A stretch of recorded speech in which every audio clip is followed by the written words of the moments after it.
तो दोस्तों, ये चैनल केवल आपके मनोरंजन के लिए है और इन कहानियों को हकीकत से न जोड़ें। ये कहानियाँ सिर्फ़ एक कहानी है आपके मनोरंजन के लिए। तो दोस्तों, एक बार फिर से मैं आ चुका हूँ अपने इस YouTube चैनल पर एक और डरावनी कहानी लेकर। तो दोस्तों, चलिए सीधा चलते हैं अपनी कहानी की ओर। तो दोस्तों, ये बात 2 साल पुरानी है, जब मेरे सेठ ने मुझे देरी से काम पर जाने की वजह से नौकरी से निकाल दिया था। घर आते वक्त रास्ते में मैंने देखा कि एक पिद्धी सा फकीर पेड़ के नीचे बैठा है और झाड़ फूंक कर रहा है और उसके पास 3-4 लोग बैठे हैं और उससे झाड़ फूंक करवाने के लिए 50 और 100 रुपये दिए जा रहे हैं। और मेरा माथा एकदम से ठनका और मैंने वहीं सोच लिया कि अब ये झाड़ फूंक का काम मैं भी शुरू करूँगा। और मुझे लगा कि भूत प्रेत भगाने का धंधा ही मेरी समस्या पार लगा सकता है। फिर दोस्तों, घर जाकर मैंने फ़ौरन अपनी बीवी फ़ातिमा से अपना आइडिया कहा। तो फिर मेरी बीवी फ़ातिमा ने मेरा आइडिया सुनने के बाद चूल्हे पर तप रही कढ़ाई उछालकर मेरे पर फेंक दी और गालियां देते हुए उसने मुझे दूसरी नौकरी ढूंढने को कहा। पर मैंने उसे एक आध हफ्ते में चिकनी चुपड़ी बातें करके 1-2 महीने तोहफे देकर मना ही लिया और अपनी ओर कर ही लिया। फिर अगले दिन हमने घर साफ करके आगे वाले कमरे में पूरा तमाम झाम लगा दिया और हर जगह बात फैला दी कि भूत पिशाच खबीस आत्मा साया टोटका प्रेत किसी भी प्रकार की तकलीफ़ का इलाज हम करते हैं। तो दिन पर दिन लोग हमारे घर अपनी तकलीफ़ें लेकर आने लगे और चढ़ावा देने लगे। कोई पैसा देता तो कोई फल दे जाता, कोई कपड़े देता तो कोई कुछ चीज़ें दे जाता। घर में पैसे और भी आने लगे थे। तो अब मेरी बीवी फ़ातिमा भी खुश थी, ज़िंदगी मज़े से कट रही थी।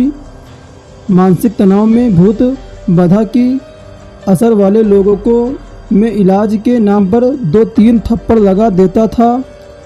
कुछ अजीब गरीब मंत्र बड़बड़ा लेता, थोड़ा उस पर चिल्ला लेता और उसे पानी के छींटे मारकर जाने को कह देता। जाते वक्त लोग कुछ ना कुछ देकर ही जाते और उसी कुछ ना कुछ से मेरा बहुत कुछ फ़ायदा हो जा रहा था।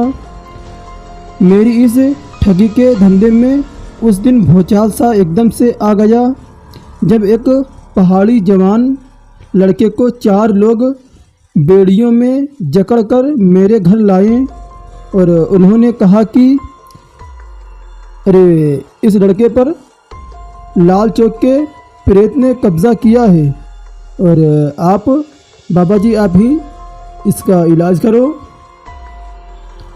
और फिर मुझे उस खूंखार लड़के को देखकर ही डर लग रहा था और फिर मैंने अपना नाटक स्टार्ट किया और उसको इलाज के नाम पर 2-3 करारे थप्पड़ जड़ ही दिए और साथ में मैं उस पर चिल्ला भी दिया कि छोड़ दे इस जवान लड़के का शरीर, वरना मैं तुझे भस्म कर दूंगा।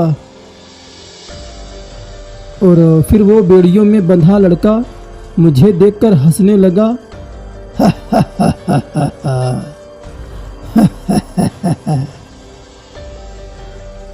और फिर गुस्से में मुझसे बोला कि मैं जानता हूँ कि तू कोई बाबा नहीं है। मैं एक थप्पड़ के बदले तेरा एक मुट्ठी गोश्त तुझसे लूँगा।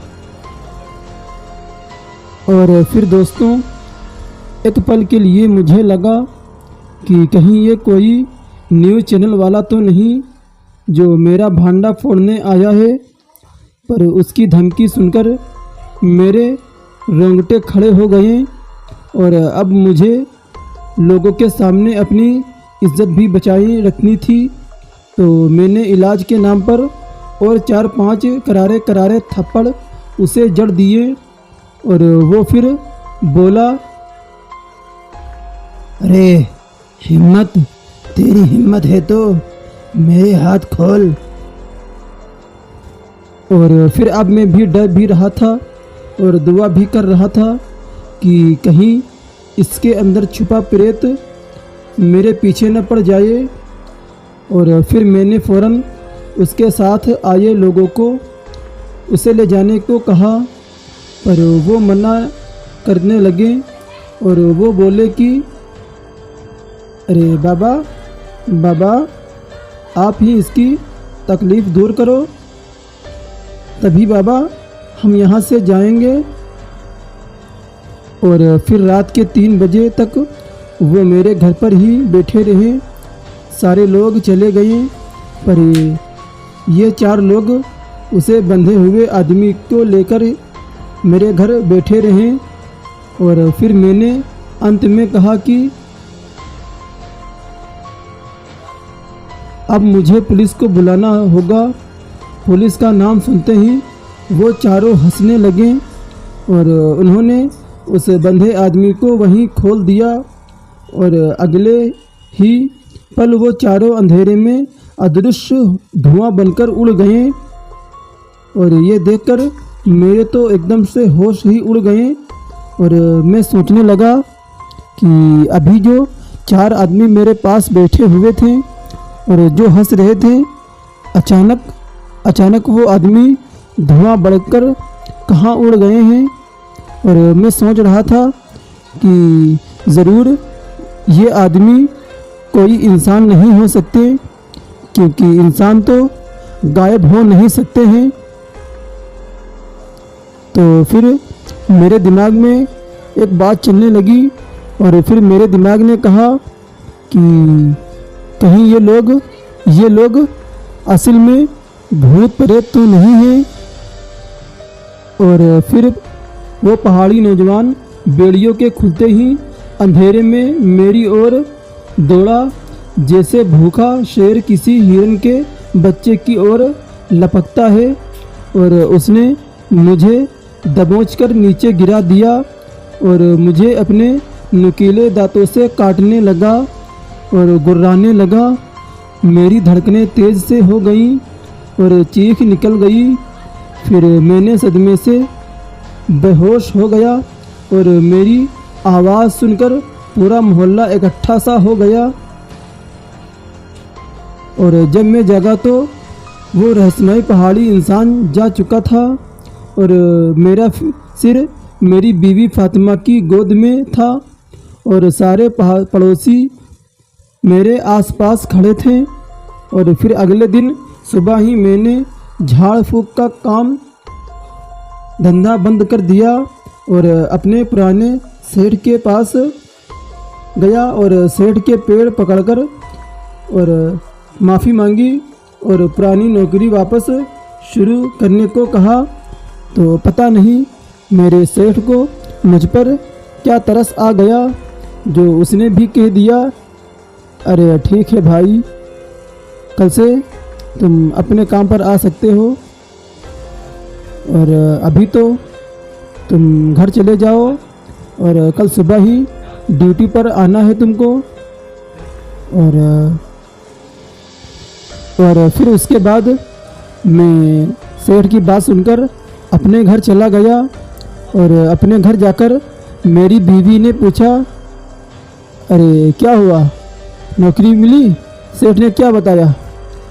फिर मैं एकदम से खुश हो गया और अपनी बीवी से मैंने बताया, अरे मुबारक हो, मुझे फिर से वो पुरानी वाली नौकरी मिल गई है और मेरे सेठ ने कहा है कि बेटा कल से तुम दोबारा काम पर आ सकते हो।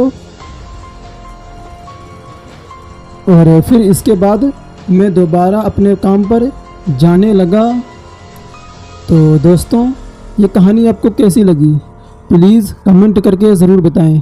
इसी तरह की डरावनी कहानियाँ सुनने के लिए हमारे चैनल को सब्सक्राइब करें और बेल आइकन को भी दबाइए ताकि हमारी जो नई वीडियो अपलोड हो सबसे पहले आप तक नोटिफिकेशन पहुंच सके।